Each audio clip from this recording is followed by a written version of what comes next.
In the vast expanse of spiritual understanding, few researchers have delved as deeply into the mysteries of reincarnation as Dr. Ian Stevenson. His work, often censored from mainstream scientific discourse, reveals profound truths about the soul's journey that challenge our conventional understanding of family bonds. What Stevenson discovered through decades of meticulous research was nothing short of revolutionary, a hidden covenant between souls across generations within the same family.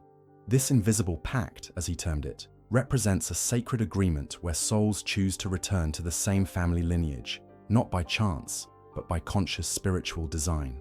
The family unit, Stevenson noted in one of his lesser-known interviews, is not merely a biological construct, but a spiritual vessel designed for the continued evolution of interconnected souls. This perspective transforms our understanding of family relationships from temporary biological connections to eternal spiritual partnerships. Through his research spanning multiple continents and cultures, Stevenson documented over 3,000 cases of children with memories of previous lives. What became increasingly apparent in his findings was the frequency with which souls appeared to reincarnate within their own family trees. This pattern was too consistent to be dismissed as coincidence.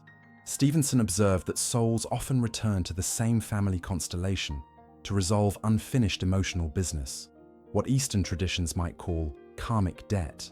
A grandfather might return as a grandson, a mother as a daughter, creating an intricate dance of souls exchanging roles across generations, each time with the opportunity to heal old wounds or complete unfinished spiritual lessons. In one particularly moving case from Lebanon, Stevenson documented a young boy who, from the age of 2, insisted he had once been his uncle, a man who had died in a car accident before the child was born. The boy described intimate details of the accident that no one had ever shared with him, and expressed deep concern for his former wife, his aunt, and children, his cousins. What was most revealing was the boy's stated reason for returning. "I came back because my children needed me, and I wasn't finished loving them." This case exemplifies what Stevenson called purposeful reincarnation, souls making conscious choices about their return based on unresolved attachments or incomplete missions.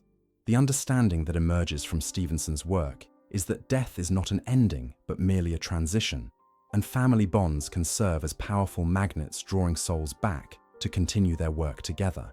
The love between family members, Stevenson wrote in his private journals, creates energetic imprints that can transcend death, creating pathways for souls to find their way home again.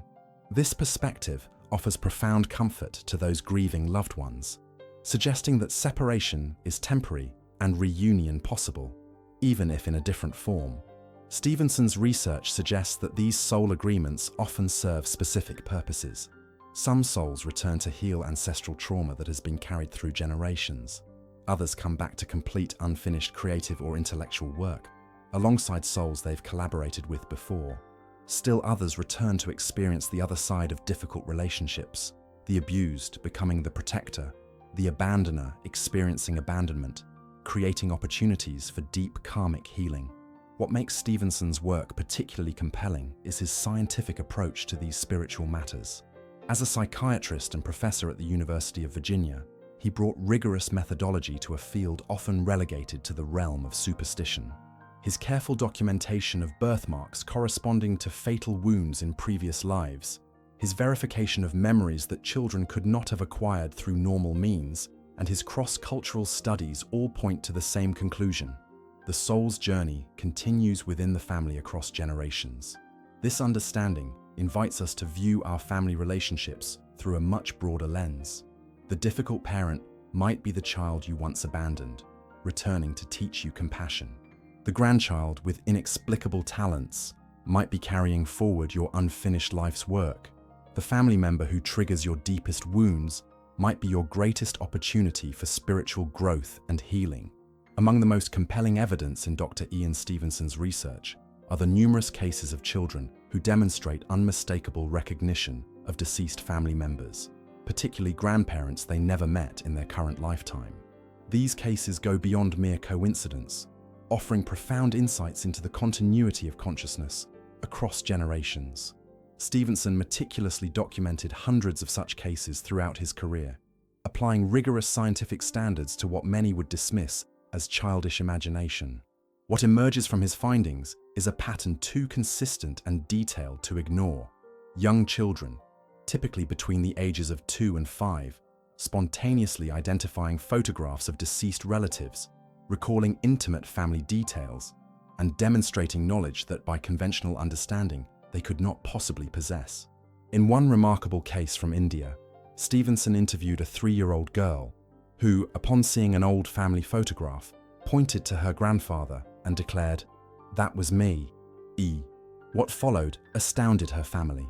She proceeded to accurately describe the layout of their previous family home, which had been demolished before her birth, the location of a hidden box containing personal mementos her grandfather had kept secret, and even recounted private conversations he had shared with his wife decades earlier.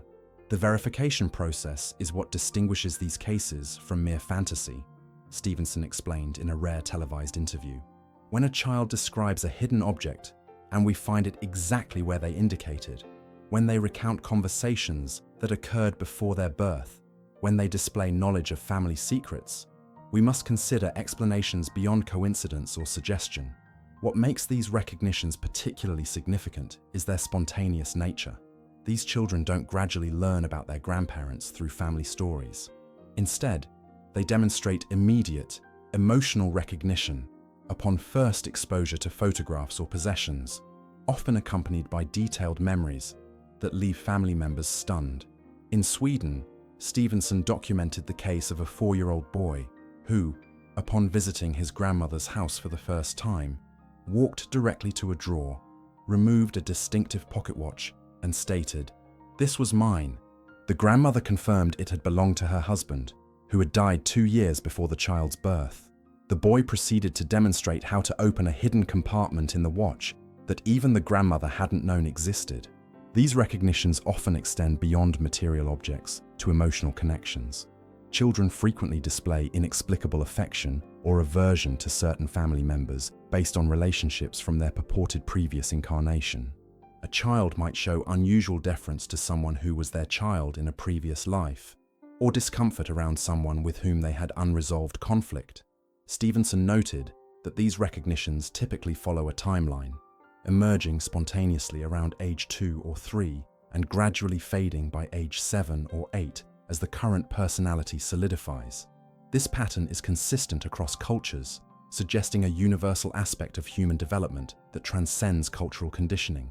What we're witnessing, Stevenson proposed, is the gradual integration of the soul's past experiences into its new incarnation. The veil between lives is thinnest in early childhood, allowing these memories to surface before being gradually obscured by new experiences and societal programming. Particularly evidential are cases involving twins. Stevenson documented several instances where twins claim to have been spouses or siblings in previous lives.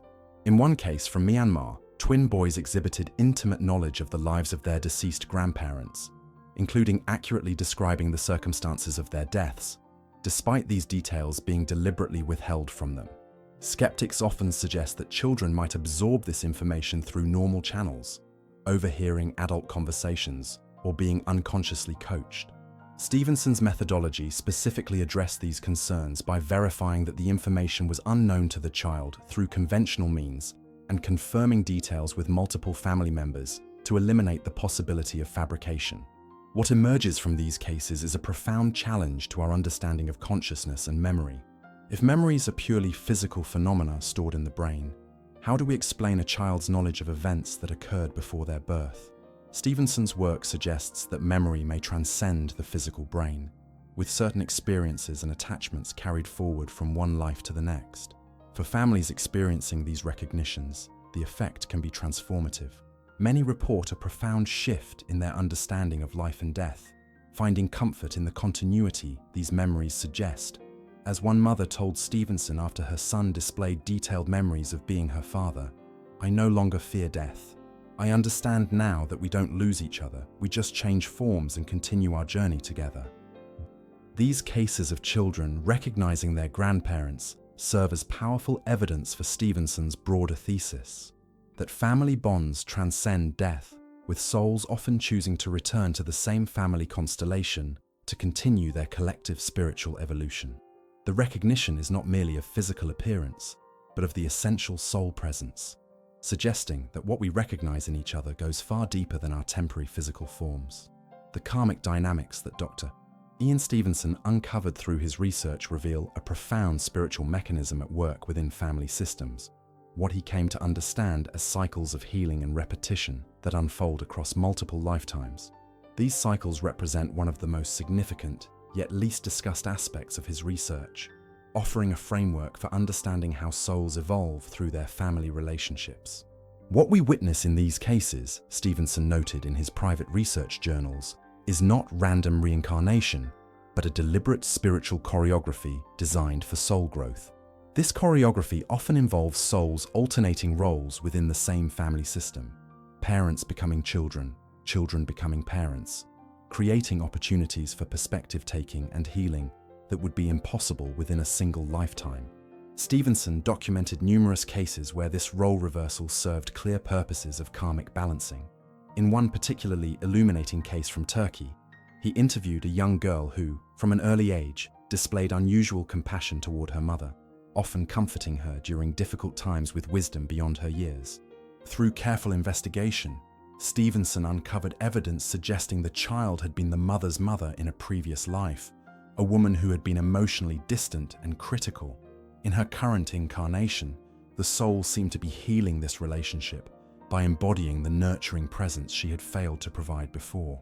This pattern of role reversal appears consistently across cultures and socioeconomic backgrounds, suggesting a universal spiritual principle at work.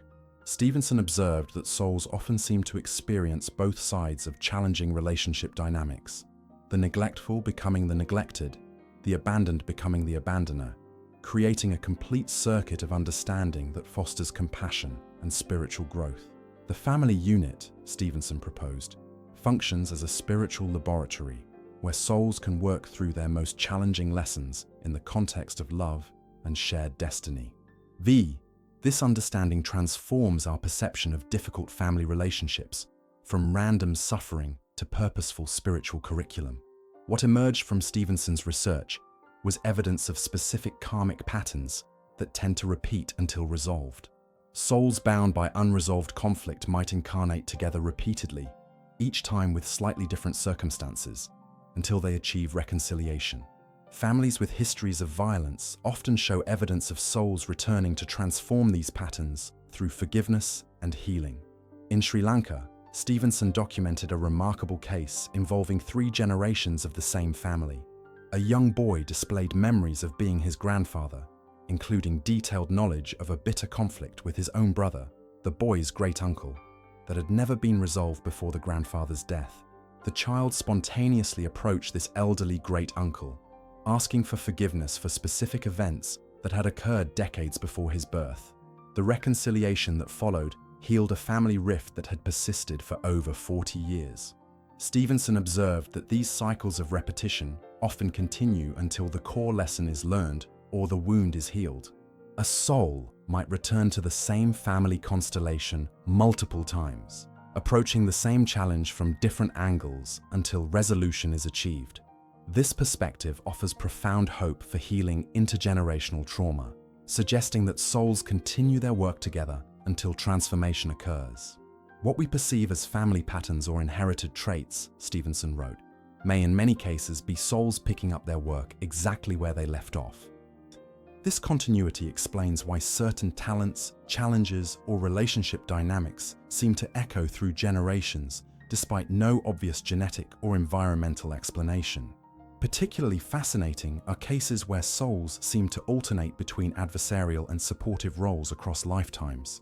Stevenson documented instances where individuals who had been enemies in one life returned as parent and child, siblings, or spouses, their new relationship creating the conditions for healing and reconciliation impossible in their previous encounter. This pattern of alternating roles serves what Stevenson called soul education, the development of complete understanding through experiencing both sides of any relationship dynamic. The strict father returns as the sensitive son. The neglectful mother returns as the daughter craving nurturing. the favored child returns as the overlooked sibling. Through these rotations, souls develop empathy and wisdom that transcends their individual perspective. What distinguishes Stevenson's work from mere philosophical speculation is his commitment to verification.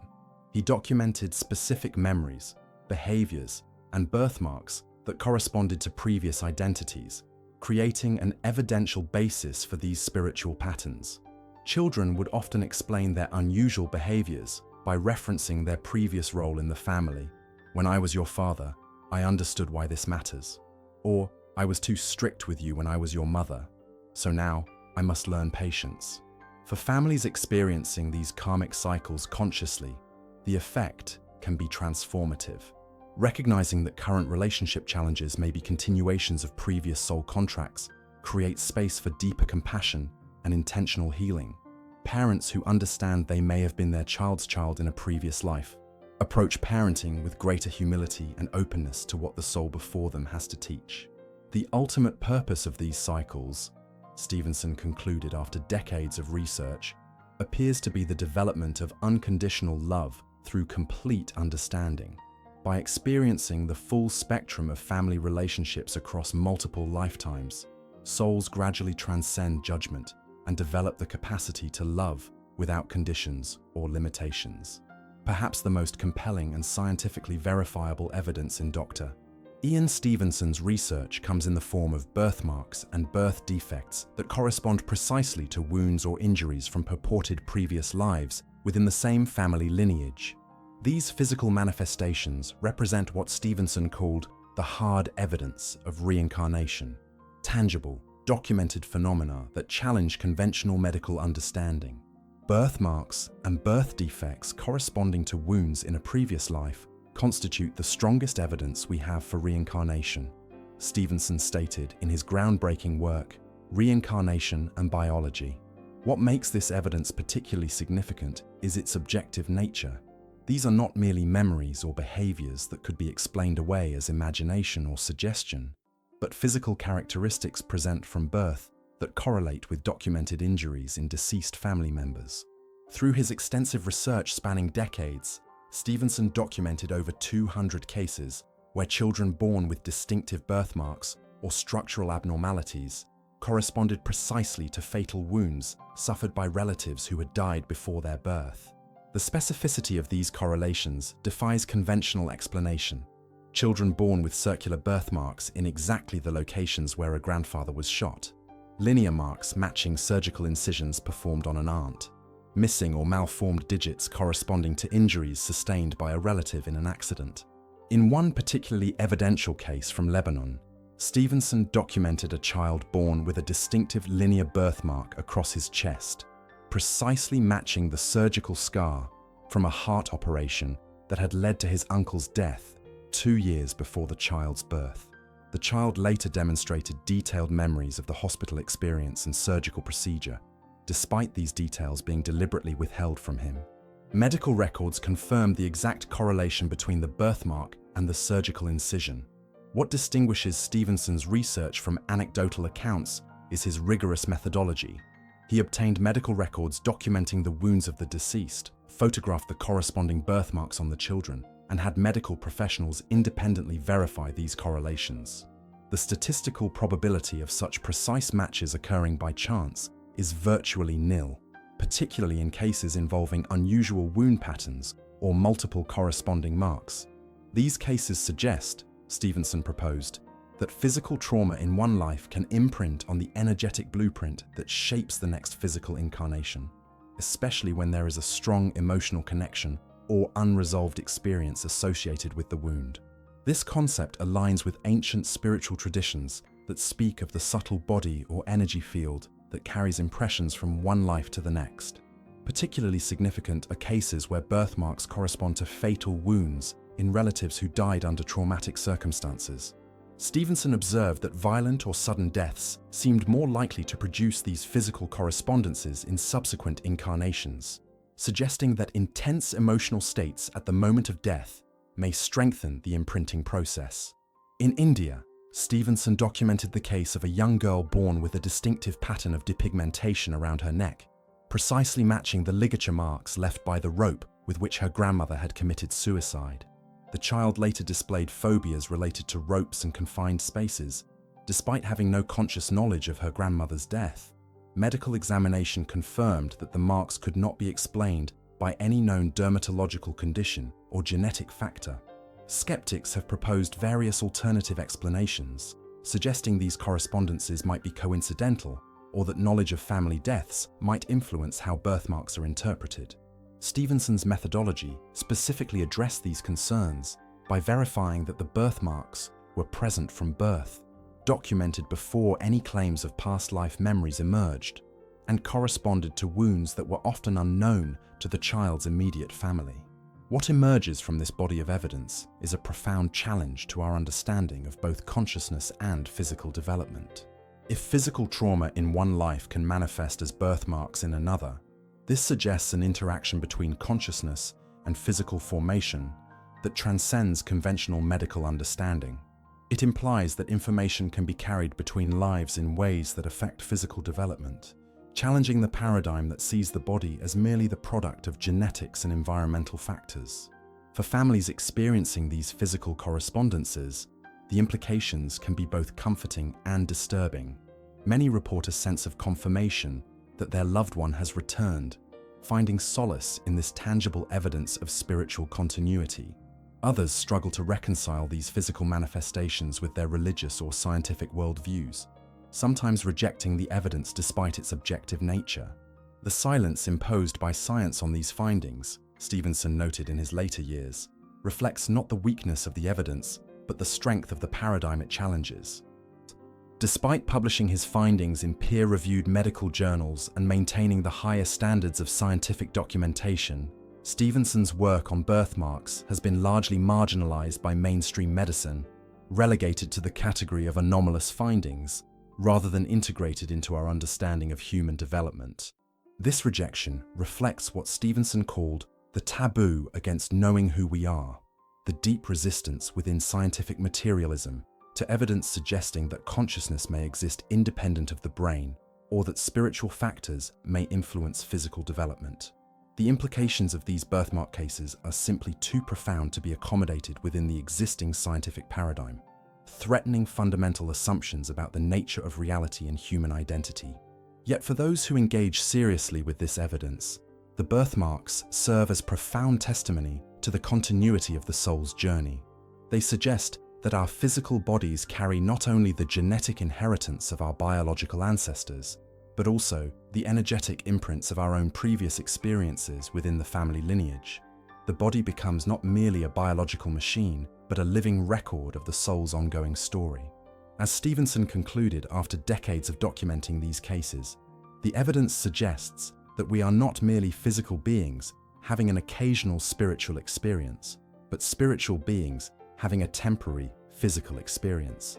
These birthmarks and birth defects, corresponding with such precision to wounds from previous lives, stand as physical testimony to the invisible bond that connects generations, not merely through DNA, but through the continuing journey of the soul.